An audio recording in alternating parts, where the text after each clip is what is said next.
Hey everybody, it's Jim of Animateducated, and today we're going to show you a little bit about David Daniels. He's an artist, an animator, the father of Stratacut animation is what you're watching right now. This was from Big Time, Peter Gabriel's music video back in the 80s, and he came up with this odd way of animating through a series of images that he created in a clay tube and then slices the tube every frame and shoots it that way. So all the frames that you see, some of them he's reusing in his gallery show, which is at Pau House today, and it runs for about a month. So here's a little preview to that and see what you think. Well, August 11th, to me, why Halloween? I was born on Halloween, I don't, yes. But it's the most, it says that the world does not need to be normal, that everybody can collectively participate in an upside down world for one day or one night, and they all accept the rule set. We are at Pau House, Melrose, August 9th. We're busily putting together the wall-to-wall Halloween in the Heat show. We're doing something kind of crazy here, a retrospective of all of my previous work, plus all of my current work and everything in between over now 40 years. And to show that at least 24 of these artifacts now are 40 years old. So having clay in a preservable form that actually still functions, its original image intent is still very much pristine. What am I trying to do? And it's a battle between coherence and chaos. That is the bottom line of what all of the decision making is when I'm going after this stuff.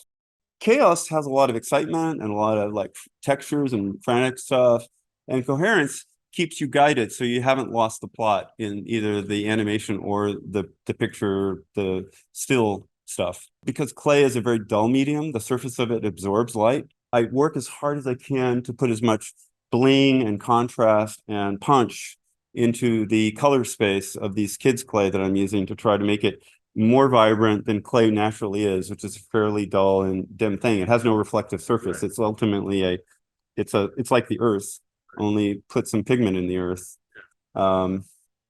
So I think of it as juggling fireworks. That's my aesthetic. I'm juggling chaos coherence as fireworks to try to amp it up to a level that's as high as possible without overloading and not losing the plot. Right. So that's the kind of everything I'm looking at is a judgment call based on those kinds of, and I'm inventing a medium that nobody ever said, hey, this can be great images and great animation can really be done with this way. So there's a technical aspect to it that's very fascinating, but there's also, I think, the emotional aspect of a lot of these paintings. It's sort of neo-impressionism and neo-expressionism, and there is modernism, and there is, pop imagery, and there is duplicate sort of pop like Warhol duplication, but none or two are alike. And then there's the entire concept of two-sided artwork. Stratacut leaves you with an artifact that's a eighth of an inch roughly or something slice, and neither side is exactly identical, but they're very, very similar.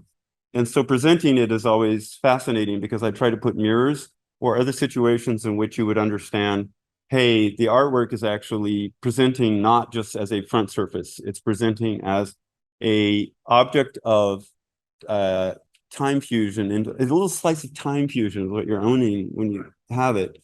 And seeing the backside plus the front side at the same time is a really difficult presentation to, challenge. And so the show actually is an exploration of much of that. There's really new ways. I've always been struggling to say, how do you present it? How do you show it in a way that's preservable and shows off its two-sidedness?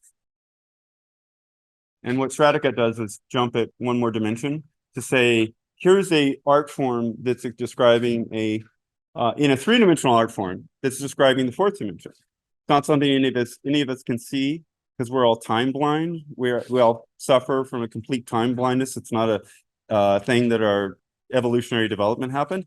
So it's a metaphor for the continuity of a reality we can't see. And so you can see inside these exploding blocks, this sort of time fuse. Once you start the time fuse and the slicing begins, all this programmed energy comes out.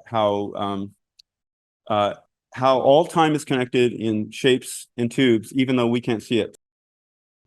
I mean, one last thing is that it's very childlike, but it's also an adult channeling a child who's pissed off at a lot of things. I'm not the person who's always pissed off at things, but I hold on to my child and he's telling me all kinds of things he's pissed off about. And I'm just the sort of the medium. I'm the transfer medium saying, all right, this is what you're pissed. This is how you feel about it. Okay, I'll put that down. So I'm a transcriber as an older man, not letting that little 5-year-old, 8-year-old, 12-year-old say, hey, why is the world fucked up? Why isn't it equal? Why do some people get treated differently? These are very basic questions. And we're all in generally would agree, the whole point of equality is one voice, one person. That's not hard. Why do we make it so hard? Well, it's because we're constantly bombarded with disinfotainment, intentionally humoring us with some bullshittery that is telling us a story so we get more chaos and more incoherent because they want us that way. So people stop, level up, don't do that, don't allow this. We can do this. Everybody like pitches in and realizes, hey, you matter, Again, this isn't an obligation except to the future of the humanity. This isn't an obligation except for the respect to all the ancestors who pulled their own weight to get us here. Anyway, I ranted. Hopefully some of that will make sense. Thank you, everybody out there. And hopefully come see the show or watch it online and look at the work and understand a little bit more about where it comes from. All right. Appreciate it. Well, I hope you enjoyed that episode. David Daniels, we worked on the M&M commercial where Santa meets the M&Ms, which is still running today. It's about 26 years old or more. And if you enjoyed this episode, please subscribe by pushing that button right there. And if you liked what you saw, you can see other videos below, or you can take a look at these two videos right here and see what you think. Otherwise, I'll see you next time on Animated Educated.